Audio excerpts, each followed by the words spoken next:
Ladies and gentlemen, welcome into episode 20 of the Couch Experts podcast. Jamari, we are 20 episodes in, my man. That is crazy to think about. I am your co-host Zane Alley. Alongside me is Mr. Jamari Moore, as always. Jamari, you're out there in the sun. We can see your breath a little bit. It looks cold, but you said you're doing fine. I'm doing good, man. I'm outside. The city of Denver is behind me. Kind of hard if you're watching on YouTube or Patreon, you'll be able to see it a little bit in the back over here. But yeah, man, I'm good. Enjoying the weather. We are recording on Dr. Martin Luther King Jr. Day, so we had a little time to do some stuff during the day. But I'm recovering, man. It's been a very emotional weekend when it comes to sports, emotional roller coaster. I was gonna say it's been a lot to process these last 48 hours has been it's been a lot to go through for sure. But yeah, fans, I think we got a good show for you today. We're gonna talk a little bit about how our Wyoming Cowboys have been doing in the league. We're gonna talk to Jamari a little bit about this Bears game that happened last night. We're going to talk a little bit of Wyoming football. Completely finished up the transfer portal, so talk about some of those additions, and then we'll talk about the national title game and hit you with the couch question of the week. So that is kind of the agenda for today. But let's jump into one right at the top, Jamara. We've got the Denver Broncos. They get a nice win against the Bills, but I was telling you it kind of felt like we as a Denver Broncos fan, I lost twice in this game. Can you tell me a little bit about your thoughts and your feelings about that Broncos Bills game? Yeah, so there was a roller coaster of emotions watching that game. I think a lot of people felt the same way you did, where as a Wyoming fan, as a Wyoming alumni, and supporting guys like Frank Crum, which we'll get to soon, and then Josh Allen, there was a conflict of interest there for a lot of people because, there's people who want the home team to win. And then you also want Josh to finally get a chance to win a Super Bowl. And so I just wanted to see a good game. And to your point, I would have been happy either way.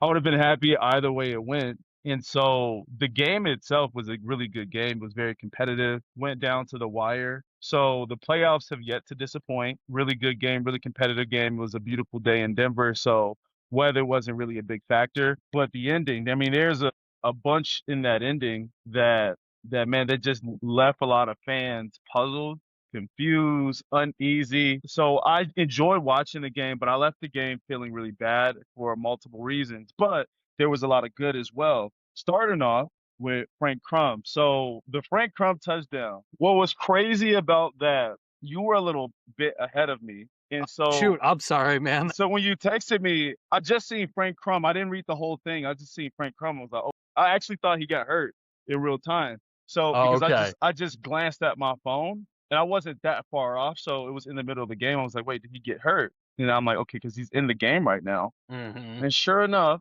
he chips the end and then leaks out on an arrow route, catches the ball. The DB tries to chop him, doesn't even matter. He falls in the end zone. Number one, shout out to Frank for catching that pass, number one, because in that situation, catching that arrow route, I mean, he talked about practicing that play throughout the week, but the fact that he was able to execute, secure the ball, not fumble, there's a long history if you guys look back at examples of O linemen either taking a handoff or receiving a pass. It doesn't always go well. And so shout out to him for setting the tone, especially as a Wyoming alumni going against Josh Allen and the Bills. I mean, that was a legendary moment. And not even just Wyoming fans, but specifically O linemen out there probably had a lot of joy watching that. How did you feel watching that, man?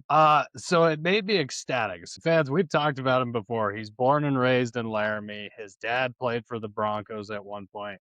He is a behemoth of a human being. He is six Massive. foot eight, 315 pounds, and he runs a 4.940. So this is like I don't even know how you describe him, like a bear that's apparently got hands. So just to see Got the hands. agility out of somebody like that, and then he went ahead, like you said, they tried to chop him. He just went ahead and flipped in. I think it's awesome.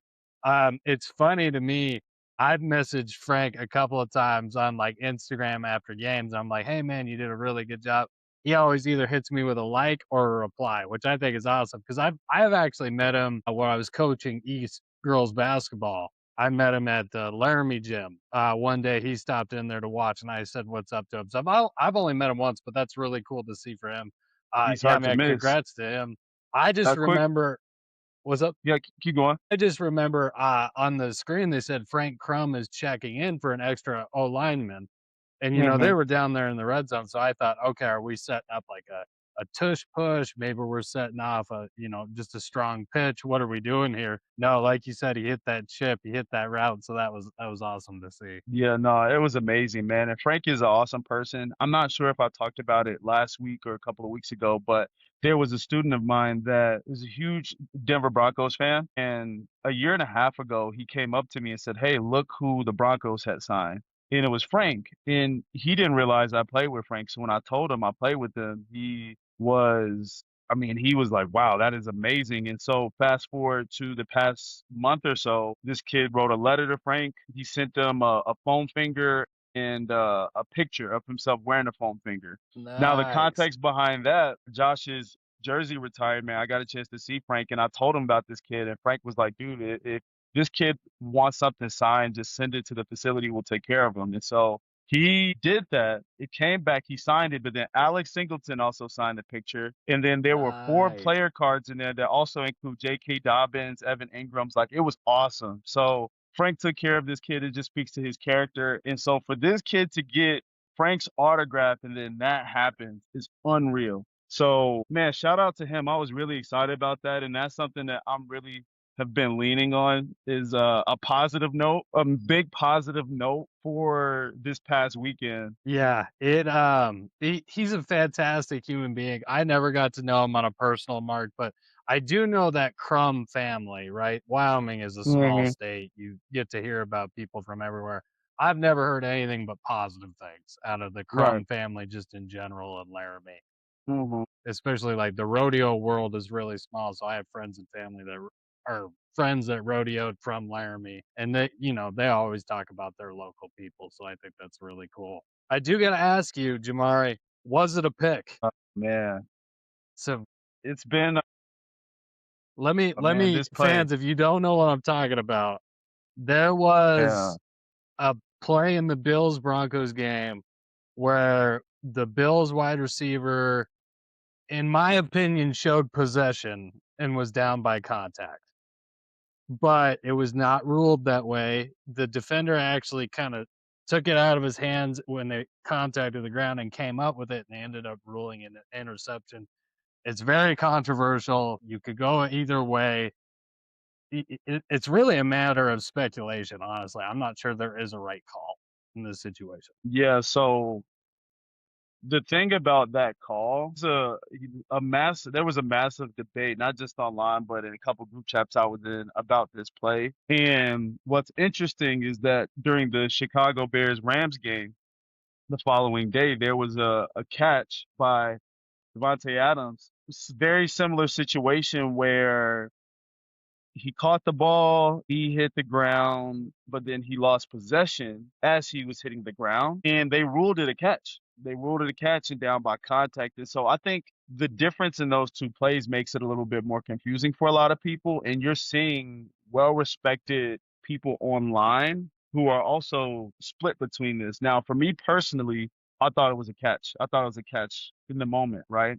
Just watching it and all of the different angles. But a friend of mine, one of my really close friends, Anderson Yanga, he had pointed out that usually if you were to catch a pass and you go down but lose control, there's all these different nuances you have to consider. Like, did you make a football move? When did you lose control of the ball? There's a bunch of small factors that go into what you would consider a catch. And so those nuances get very tricky and dicey because again, with the game with the Bills and Broncos, with that you can make the argument that he not only caught the pass, he was down and he got turned on his back before he lost possession. And so you can make the argument there, but you can also make the argument that because he didn't have it securely when he hit the ground, then it's not a catch. So I mean, It's tough. I thought it was a catch initially. I did think it was a catch. And what's hard about it is that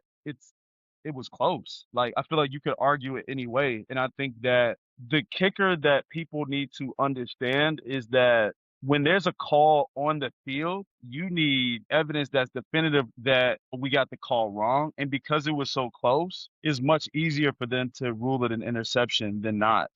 That was one of the closest plays I think I've ever seen in a football game where it was so split and you can argue it either way.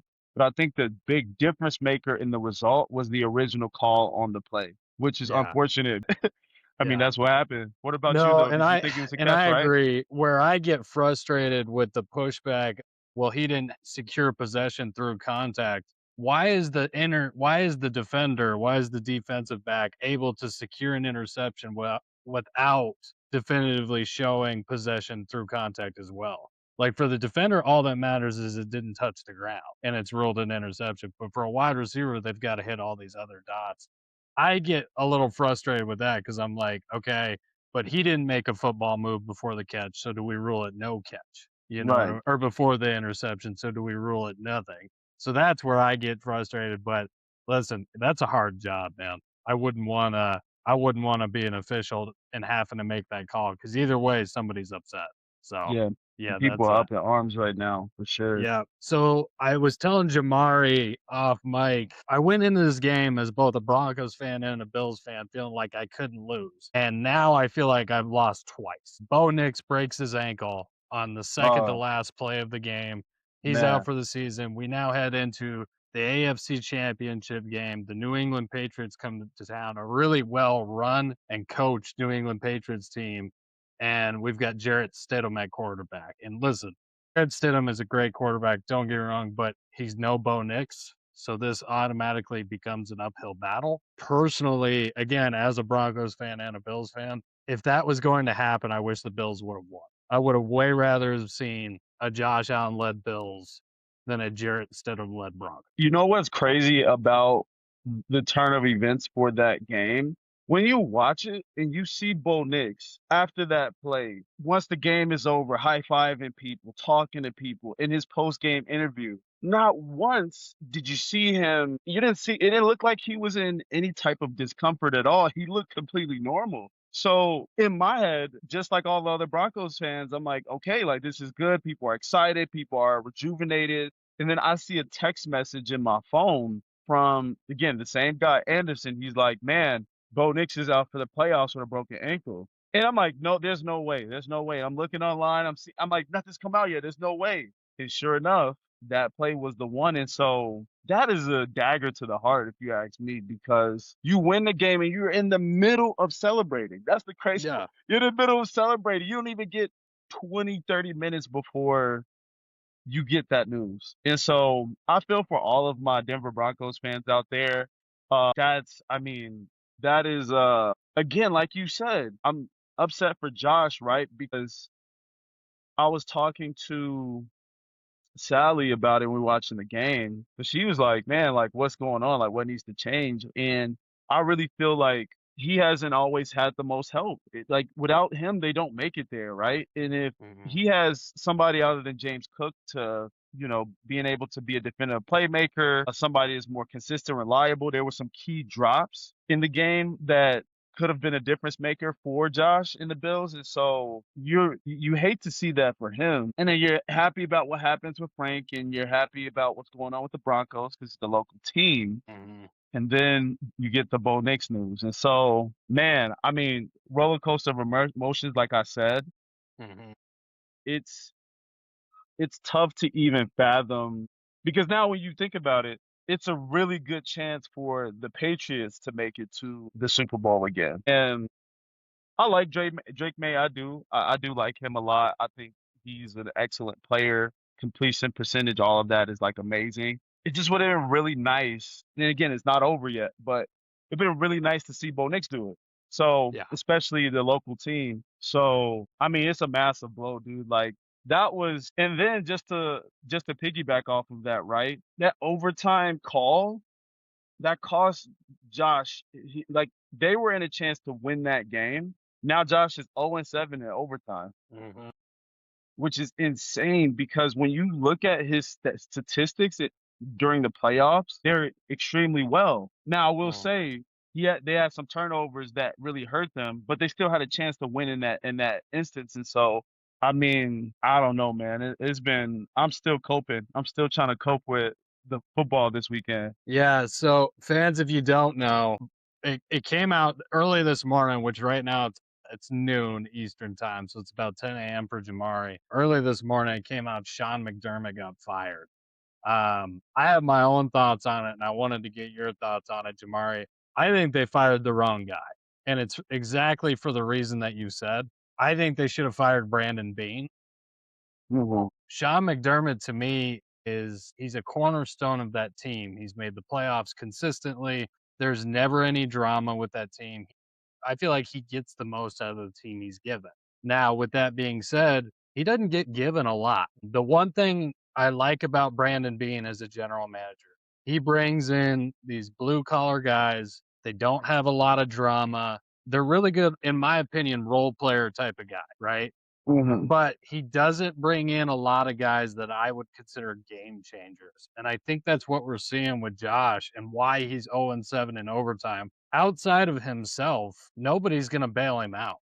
Like you said, James Cook, he can give it to him. He had Stefan for a little bit, but they knew if they could button up Steph and Josh, that was it, right? Mhm.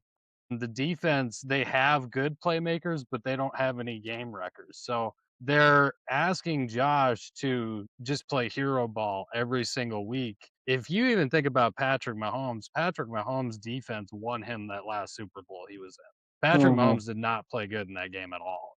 It was that defensive line. They were absolutely lights out. There was nothing that that offense could do. Just about every team that I have seen that has won especially Kansas City, it isn't always solely on Patrick Mahomes' shoulders. Now, don't get me wrong, he still does a lot, but they've got to do a better job about surrounding Josh with talent, and they just don't do it. I think they fired the wrong guy. I think they got this completely wrong. I think Sean McDermott's going to go somewhere, be a fantastic head coach, solidify a program, and he's going to get a general manager that can not only bring in role player guys, but also knows when to maybe bring on people that are a bit divisive, but can bring in that a little bit of that X factor Buffalo just can't draft. Yeah.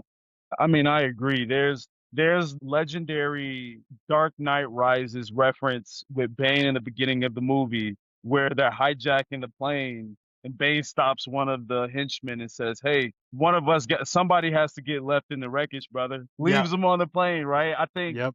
that's what Brandon Bane said to Sean McDermott. Hey, a lot of this stuff is political. Unfortunately, that's just how it is. And something needs to happen where essentially we need a scapegoat to put the blame on and show the fan base that we are trying to do something and we're acknowledging that we're working to get better. And so it sucks because it's almost like they needed a fall guy in that situation. And they said, hey, it has to be Sean McDermott. Somebody has to get left in the wreckage. A body has to show up Yep. Yep. because Bills Mafia is not happy. I think they Mhm. recognize too that call should have went a different way or could have went anyway. And so Mhm. you just think about the Bills' history in the playoffs in the Super Bowl, right? Mhm. You know, back in the day when they had 4 opportunities to win a Super Bowl and come up empty every time. So Mhm. it's for the I feel for Bills Mafia, man. Just when I think about the history in struggling and making it and being so close and not having it. And so now you have this game-changing quarterback that gives you this hope. You have a coach you believe in that represents everything that Bills Mafia stand for, and then you fire him. So I'll be interested to see how fans react to it and how they take to it because I agree with you. I mean, Sean McDermott is not perfect. He has built a relationship and rapport with Josh. And so bringing in a new a new head coach. I mean, Josh is going to be professional, but I know that has to be hard having to adapt and adjust to somebody new. And so we'll see what happens, man. I mean, when you think about coaches who are available, who's available right now that you think Bills Mafia be able to pick up? Because I know John Harbaugh just took the New York. So the only one that I would go after, to me, it wouldn't make sense because I would say Mike Tomlin, but Mike Tomlin is Sean McDermott. I think he's a I think he's a blue collar, defensive minded, no nonsense head coach. I think they're one and the same. I'm not Yeah. sure you get it's a lateral move to me. So I think what you're saying is, okay, we're gonna go offensive minded, right? Different from Mhm. Sean, and we're gonna have to kind of flip the script a little bit and see what we can do on that side. And Yeah. so you're looking at offensive coordinators now, maybe Cliff Kingsbury, maybe you're looking at Mike McDaniel from Miami, but he had his issues, right? I don't know. I don't know which way. The other one I wouldn't have minded was Kevin Stefanski. He was more of an offensive guy with Cleveland, but he just took the Atlanta job. So Yeah. I don't see a clear cut guy. I really don't. How about you? I don't either. Maybe they go after somebody's like OC. You know, that always happens too, where you have an opportunity to hire OC off a really successful team. I know the Chiefs, which is very ironic. The Chiefs have put in a request to interview Eric Bieniemy for the OC job, which he had years ago Forever? for a Yeah. long time. You never know. They might go the OC route, get somebody as a first year head coach. As you've seen this season, there's been a lot of successful first time head coaches where you get Mike Vrabel, you get Liam Cohen, you got Ben Johnson. So you have a lot of success going that route as well. So I wouldn't be surprised if they are going after maybe an OC versus a head coach that just lost their job. I would agree with that. Another one, and this one's gonna hurt from a try not to be biased as a Bears fan. I How do you got feel you. about Matt Nagy, offensive coordinator for the Kansas City Chiefs for the last 4 years? Actually, I think Matt Nagy, I don't think that would be a bad decision. I just think that hopefully he's learned from his stint as a head coach for the Bears and that he would make improvements. I always believe that people can grow and change, but I don't know. I don't know what's gonna happen. So I don't see that as a bad thing, but the Chiefs had all types of issues. You can Yeah, even see it. I think there's some culture issues that's starting to fracture a little bit and people not being on the same page. And so yeah, I mean, I don't know. I feel like when you think about it, right? The coaches that just got fired or, stepped down from them teams. You got Mike Tomlin, John Harbaugh, that's like top of the crop, right? I think Sean McDermott is like next one. yeah. I think he's I the think he's like the right there. third. Yeah, so I think he would be the third best in this cycle. And so the people you have left is I mean, I'm not sure. I think you have to. I think if you're Brandon Bean and you know that the next hire, if it doesn't go well, it's not the head coach that's gonna get fired. It's you.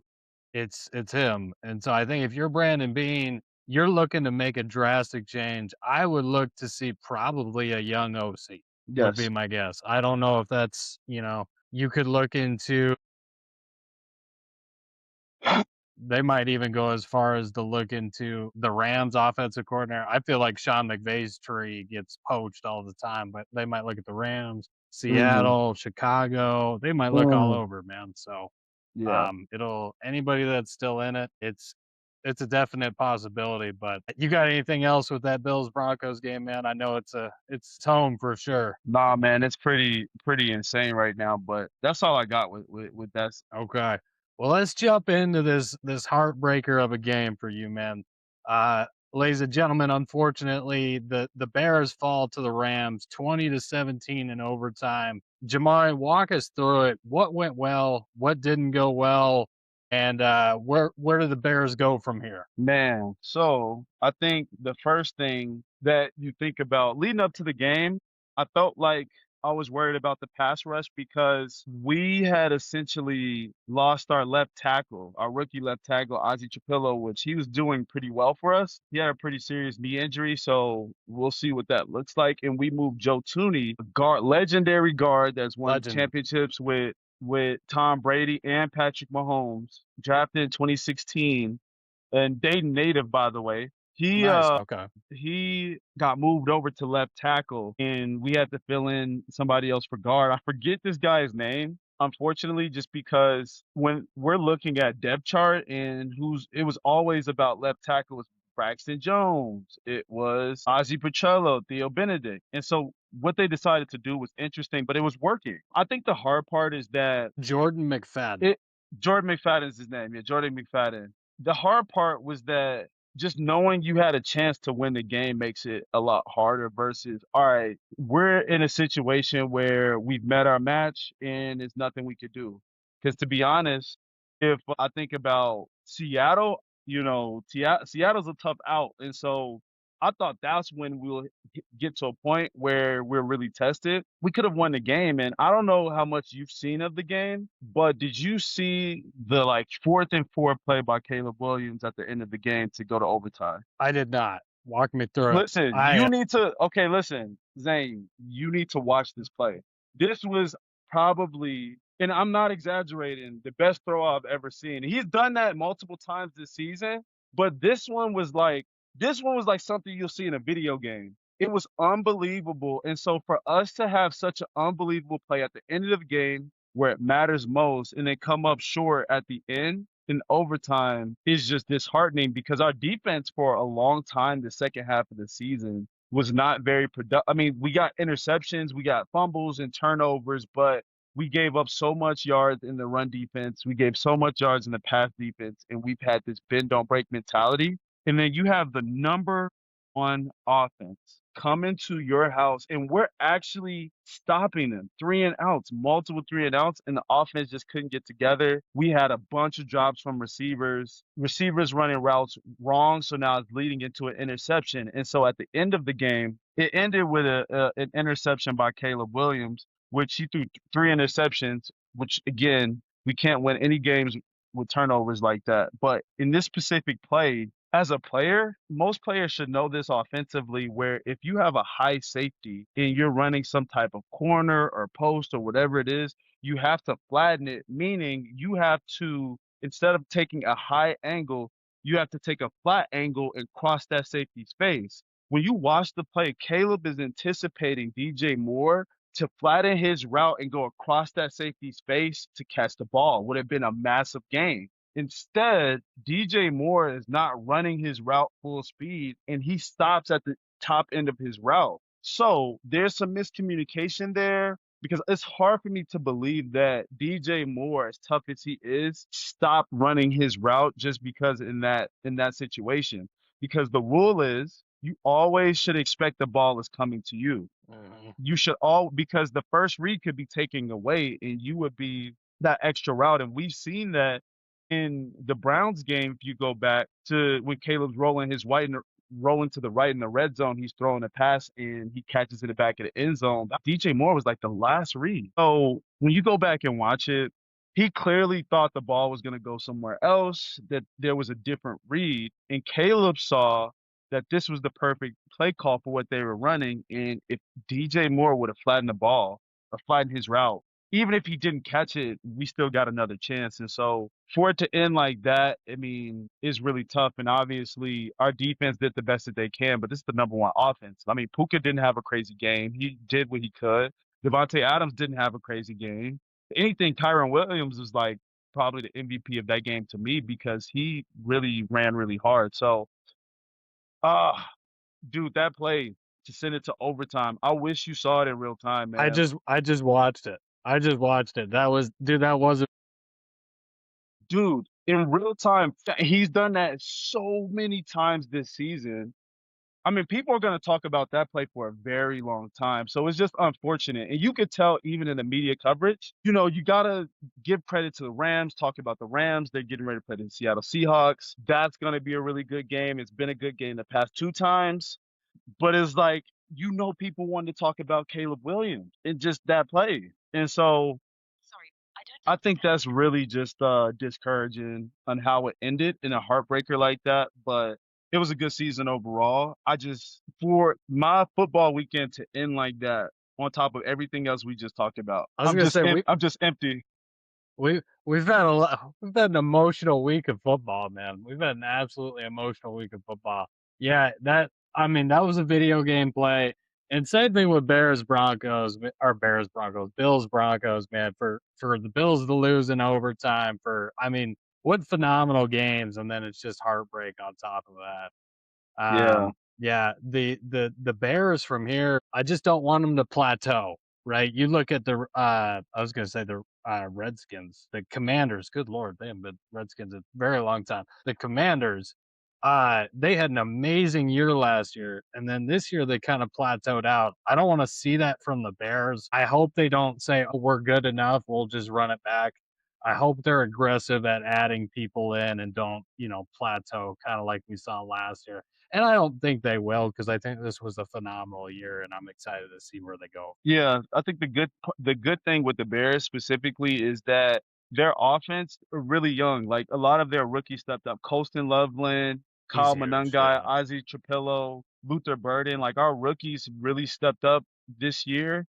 Roma Duze still needs to work on being consistent in his catching, obviously, and we still need to shore up the left side, left tackle. But I think the biggest thing, last year Caleb Williams said he wanted to work on his deep ball accuracy. That's gotten better, and he said this year he's just going to work on his accuracy overall because we made it as far as we did and was this close to going to championship weekend with Caleb Williams having the lowest Mhm, completion percentage out of every quarterback in the league. mhm, So, all things considered, if you can do all of this, not playing that well, I think the future is very bright for Chicago. And he said it himself. He's going to focus a lot on his footwork and his accuracy. And I feel really good about it. Obviously, we got to shore up some things on defense. And, there's going to be players and coaches that leave. We're going to get poached. But mhm, I think we drafted really well, and so we just need to do the same thing defensively. And I think maybe a good splash signing for defense and get a better pass rush, and we'll be good mhm, to go. So great season. I'm still reconciling this whole weekend. It might take me the whole week or two to get over everything. But yeah, I think once the Super Bowl is over, I'll feel better knowing that everybody's instead of watching the championship weekend, knowing that we could have done it. So that's kind of where I'm at with it, man. I'm tired. I'm with you on that, man. Hey, let's jump over to some Wyoming sports. So, Wyoming football, we ended up finishing up our recruiting class, our transfer portal class is what I should say. I don't know if you got to see all of the recruits. Did you get to see them all? I didn't get a chance to see all of them. So we brought in, and I just want to read this to you. I'm not going to do names. I'm just going to tell you what grade, quote unquote grade, all of these transfers are in that we're bringing in. And I want you to paint the picture for me. We brought Mhm. in senior quarterback, junior guard, redshirt sophomore corner, senior tight end, junior corner, junior safety, senior DN, senior long snapper, senior linebacker, sophomore linebacker, senior running back, redshirt junior DT, senior offensive line, graduate transfer defensive end, junior wide receiver, senior safety, and graduate transfer offensive guard. I think it's pretty safe to say what they're trying to bring in across the board via the transfer portal. And guys, ladies and gentlemen, fans, I think we're going to see more of this. The transfer portal is to immediately get more experience, to get more experience on both sides of the ball, to bring in some people that automatically know what they're doing. They're not trying to bring people along right away. And I think they're bringing in the freshmen that we've talked about continuously, these 3-star, high caliber freshmen. They're going to bring them along to compete right away. And you're going to have a mix of young guys that can compete right away and veterans that have been in the sport for a while. Yeah.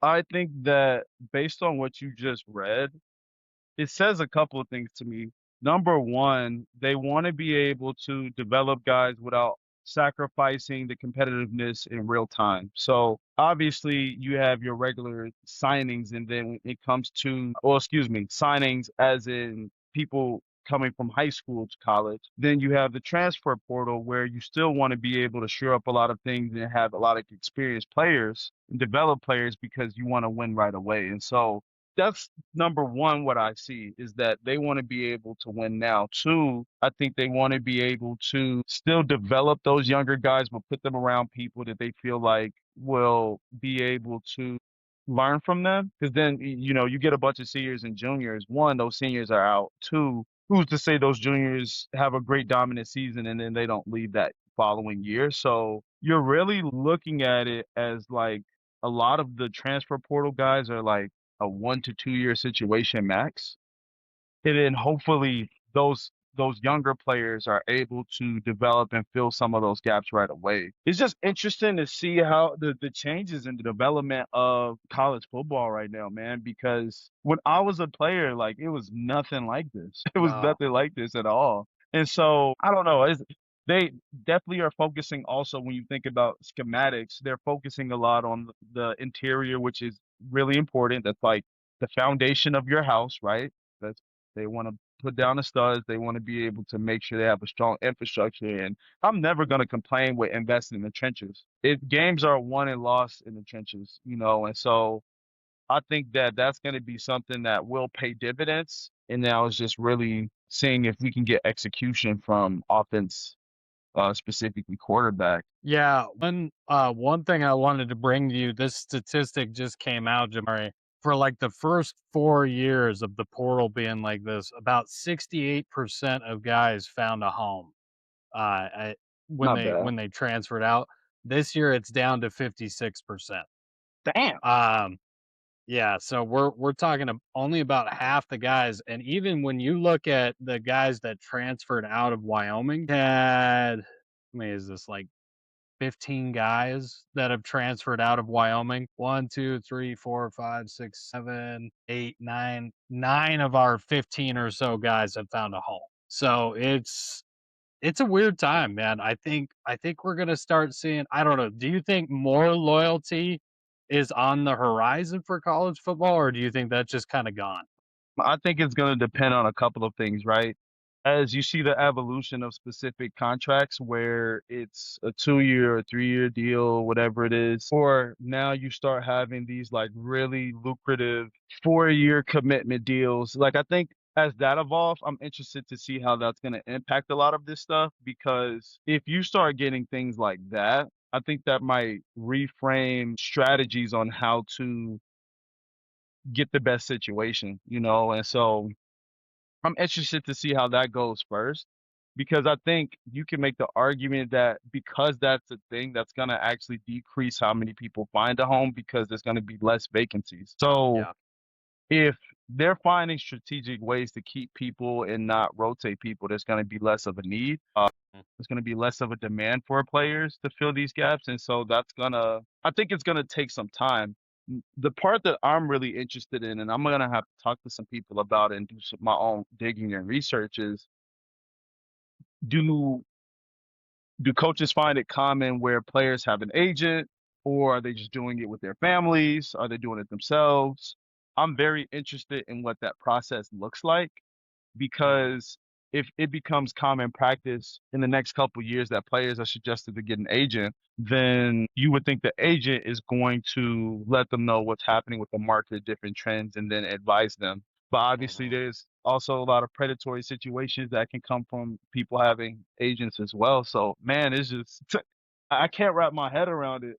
So one thing I will say is that I have seen most of like the big tweet transfers, the Hmm. ones where like Adam Schefter tweets them, they're all going to a viable agency. One of the agencies I've seen is actually attached to Drew Rosenhaus, which, Yeah, fans, if you don't know who Drew Rosenhaus, he's like one of the top agents in the NFL. So I think what he did is he just branched his NFL agency over to college college. football. And I Smart. think we're starting to see it kind of mellow out as these guys with a lot of experience and expertise and a lot of skin in the game, to be honest with you. Drew Rosenhaus is not going to attach his name to something that is predatory. So I Yeah. think you're going to start seeing a lot more consistency there. That Duke quarterback, I don't know if you remember this or not. I kind of said, I think this is what it's going to turn into. Hmm. Miami is buying out his contract. They're buying it out Yeah. for $10 million. So Duke gets $10 million. He gets money on top of that to go to Miami. And now his sister, who is playing soccer at Oregon, is now going to play soccer at Miami with an NIL deal. That was all part of it. So I now think it's going to turn into a little version of professional soccer. Wyoming, if for whatever crazy reason we wind up with another Josh Allen and Alabama calls or whoever calls and says, "Hey, Wyoming, we're going to pay you 15 million for this guy." That's a lot of money for a program like Wyoming. This could be very interesting how this all kind of moves forward from here. Oh yeah, and it'll be hard to say no to that kind of number and justify it, you know what I'm saying, from a monetary standpoint, especially Wyoming. I mean, that is very bizarre to me to think that that's where it's going, but I don't know. I feel like I need more time to go by to make a definitive answer on if it's good for the sport or not, but I'm always a big proponent on once you add money to something, it changes it. One And I thing I am scared of, these guys are Trinidad Chambliss. He has played 5 years of college football, healthy college football. right. He is suing for a 6th year under the guise of antitrust, and the main reason we all know why he's doing it, he's not Mhm. really an NFL prospect, but he's Mhm. making millions of college football. If he wins this lawsuit, Jamari, we might start seeing guys playing for 7, 8, 9 years of college football under the guise of antitrust. That's gonna set a large precedent for sure, and I think it's gonna be really important for everybody in the sports world to pay attention to because, I mean, that opens up it's all these co-founding variables that stems from these rule changes with NIL and the transfer portal, and I don't know if you can put the toothpaste back in the bottle with this one. I don't think you can. The only way they're gonna be able to put the toothpaste back in the bottle is they either need to say, "We are with college education, and you can only play for 4 years," or they just need to say, "Alright, we're professional football light, and now you can play for X amount of time." Like, I think you're right. I don't know how they go back from here or if they even can go back. Mhm. Yeah, no, I agree, man. I don't know what it looks like or what's gonna happen, but I mean, you're gonna see fans just have your seatbelts on because there's gonna be a lot more of these crazy stories or these crazy loopholes that come out and rear its head. That's gonna set a lot of crazy precedents for the future of college football. I mean, college sports in general. Mhm. 1,000%. Next thing we were gonna chat about, man, big win for Wyoming wrestling. They went ahead and beat number 10 South Dakota State 24 to 18. Wyoming's heavyweight, I've been seeing highlights of him constantly, and Dan Morris talked to us about him, and now I'm blanking on his name. But dude, they've been lighting it up. They don't have as Christian Carroll, they don't have as good of a record as people were hoping. But remember what Dan told us. He said this strength of schedule to start the year was going to be tough for Wyoming. And he said, just because the record isn't good doesn't mean this team isn't. You know what's crazy about that too? What you're starting to find, one, that interview that we did earlier with Dan, he's talked a lot about how we need to start paying close attention to the wrestling squad because they're going to make a lot of splashes. Their match against Penn State, to this point, they've scored the most points against Against them, Penn right? State. You know what I'm saying? Out of people that they played this season. And so that speaks to the talent, the coaching, the potential that we have with wrestling, because the record is what it is, you're not really gonna see a ton of national recognition like they probably should, but this win definitely can impact things dramatically. I think this win against the top 10 team is going to make people look twice and adds a little bit more respect to Wyoming. I think this is a very significant and big win for not just the program but the university. And I think if people aren't going to these matches, if people aren't going to these duels, fans, y'all need to go out there and support. I wish I still lived out there during this time to go watch wrestling as much as like, I remember going to some back then, especially with Bryce Meredith was there, and, like, I mean, they're amazing, and so, obviously, you and I aren't there as often anymore, but y'all gotta go and support, y'all gotta turn it up because this win happened in Wyoming, right? The Uni YO Sports Complex. This is what I felt like a lot of fans have been waiting for, especially people who's been following wrestling closely. And I think this is just a golden opportunity for us to capitalize on the momentum. And so, man, I mean, it was close too. Like it was a very competitive, close matchup, which you love to see it come out on top. So Mhm. I don't know.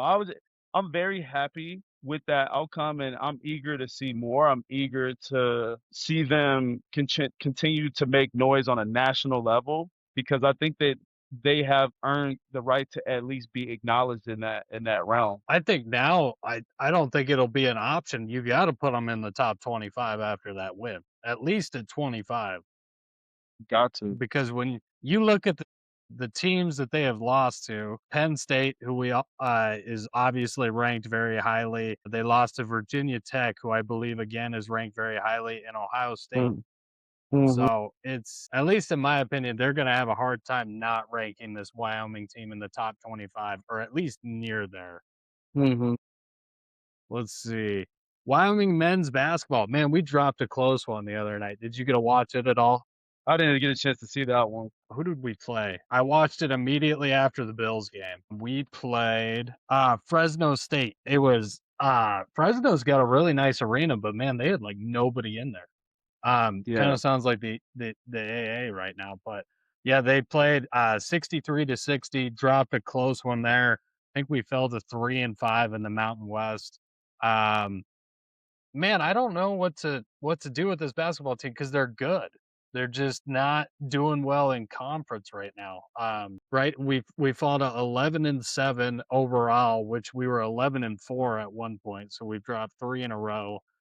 Do what you can, get to the games, watch these guys. They are a good team. Obviously, we hope they could start figuring out whatever that missing piece is and start winning some games. Yeah, tomorrow for us listeners, this game would have happened already, but Boise State's coming into town. I do think we play better at home. Our home record, I believe, is 9-2, while Boise State, their record on the road is 3-5. So I think there's a massive opportunity here for us to get some momentum back in that realm. It's just about showing up. So hopefully by the time that this is out, we can be happy with a win and we can be talking about how they got a chance to build that momentum. That's kind of what I have, man. It's just people showing up and taking advantage of home advantage because we're gonna need every one of these games if we want to have a chance here at the and postseason play. Yeah, and I was just looking at our statistics for at home. We have climbed a little bit, but we're still only ranked 10th in attendance in the Mountain West Conference.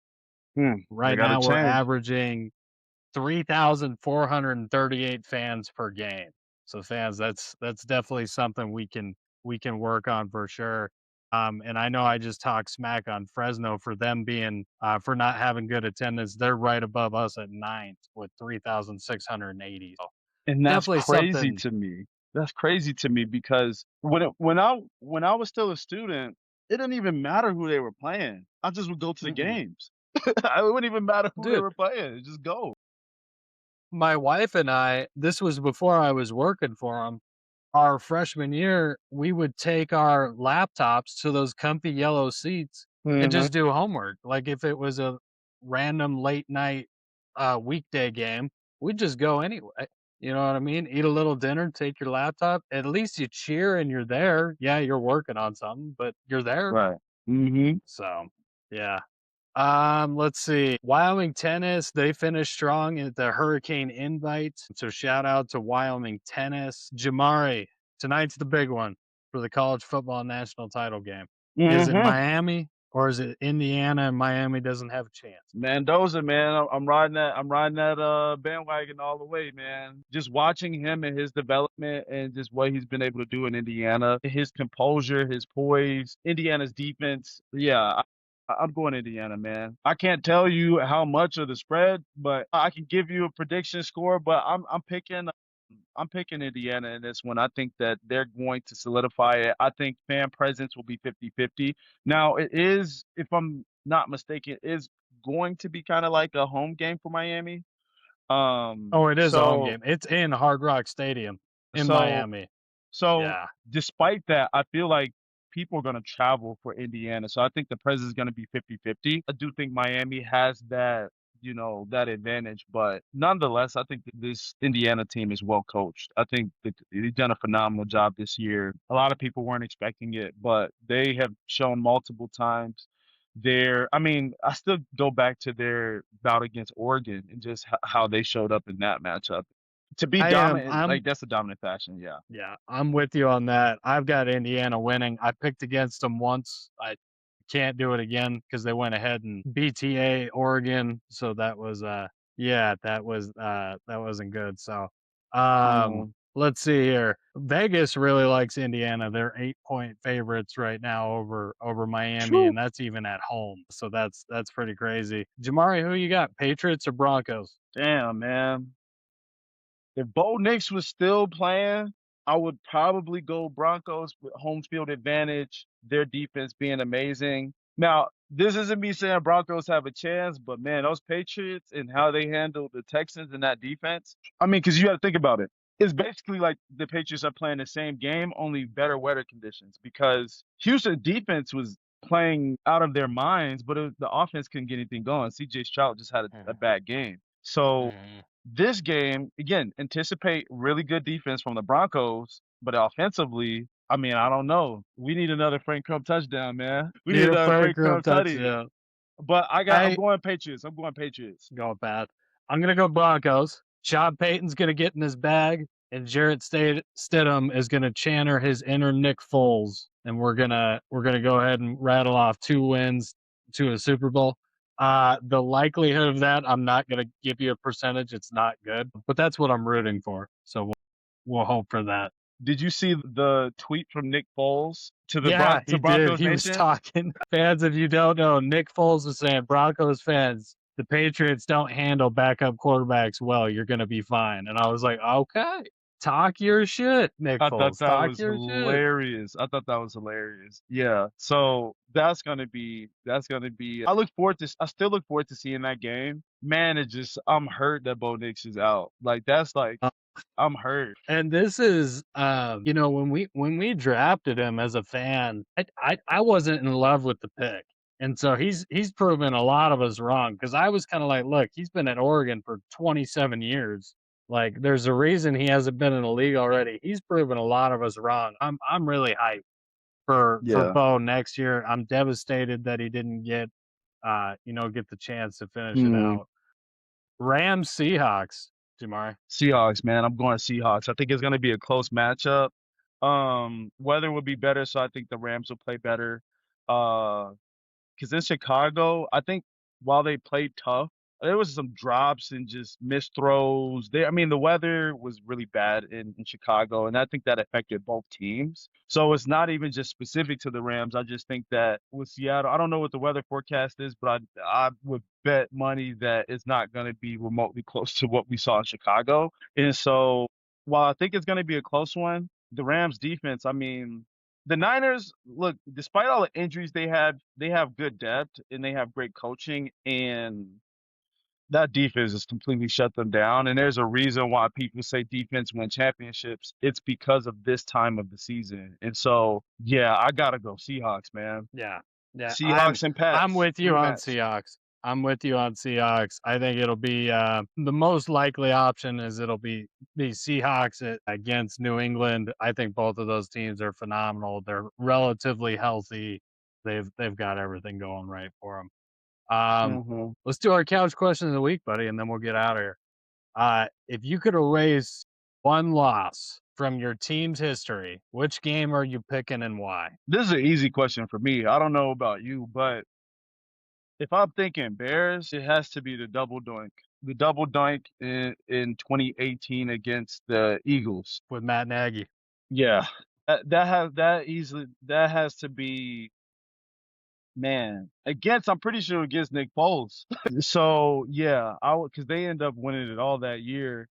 And so that one, any Chicago Bears fan, I mean, you bring that up, they will tell you exactly where they were when they watched it, what happened. Like, it's literally like a crisis for Chicago Bears fans. So I would say the double doink. Another loss, though, that I would erase from team's history that, well, I'm kind of split if I think about Wyoming. There's two that I think about in Wyoming. One was the Mountain West Conference Championship in That would be mine. 2016 against San Yep, Diego State. We lost yep. by 3, I think, that game. I think it was like 27-24. Oldest game I ever been at. That's one in Wyoming history where I'm like, man, that stings. We were so close, especially going from 2-10 the previous season. And then the other Wyoming game, that I would think about now that first game I didn't play in, I was a redshirt. The second one that I Mhm. think about that I played in was when we were in overtime. It might have been double overtime against Boise State at Boise in 2019. I remember it. Yep. And we had a field goal to win the game or tie it up, and we ended up missing the field goal. And so that one was a tough one that I wish I can erase, especially knowing how that might have been hard for our kicker Cooper Roth at that time. Cooper is like one of the best people I know. He's one of my closer friends, and that's one that hurt a lot too. Not just because I wanted for the team, but that was a big moment for Coop too, and that was, that got away from us. Yeah, because again, we were that close to being Boise that year in Boise. So those are like, I know I should have picked one, but I gave you some options. I gotta go with the Mountain West Championship game. I was working the sidelines with that. I was heartbroken. I we were all geared up for the award ceremony. It was gonna be awesome. Yeah, that was a hard one. For a professional game for the Broncos, we lost the Super Bowl in 2014 to Mm, Seattle, yeah. 43-8. Yeah, one of the worst Super Bowl losses ever. Now we came back and won it the next year. But Hmm. that one stung. That one stung Hmm. a lot, so I think I'd probably have to go with that one. Or maybe even just have that one be closer than Yeah. 43-8. Couple heartbreaks But for that is sure. pretty much it, man. I covered a lot today, but good things to talk about. You got anything else you want to throw at the fans? Nah, it's all good, man. Again, I want to encourage Wyoming fans to just go out and support. The good thing about Laramie is that everything is close by, walkable, drivable, you name it. So just go out there and support. We're out here living our lives with our partners, and we got our jobs that's taking up a lot of our time. So we're not always able to go and see these. So just take advantage of it.